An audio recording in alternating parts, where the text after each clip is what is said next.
ఈ నెల చేయవలసిన పరిహారాలు ఏమంటే గురు భగవాన్ని ప్రార్థన చేయండి, ఆచార్యులను నమస్కారం చేసుకోండి, పసుపు పూలతో అర్చన చేయండి, ఓం నమో నారాయణాయ అని 108 సార్లు చేయండి. నవగ్రహాలకి ప్రతిరోజు ఒక 19 ప్రదక్షిణాలు చేయండి.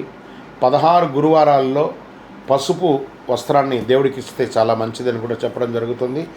అద్భుతమైనటువంటి ఫలితాలు పొందుతారు. ఈ మే నెల అవకాశాలు, మార్పులు, భావోద్వేగాలు కలిసి ధైర్యంగా ముందుకెళ్తే విజయం మీదే అని కూడా చెప్పచ్చు. విజయోస్తు.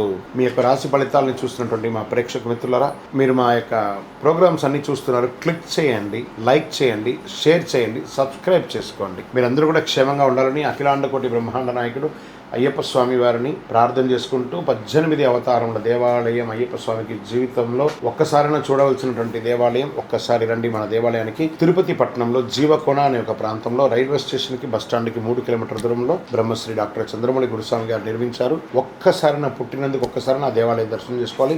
మీకోసం అందరూ క్షేమంగా ఉండాలని ప్రార్థన చేస్తాను. విజయోస్తు. చంద్రమౌళి వెంకటేష్ శర్మ.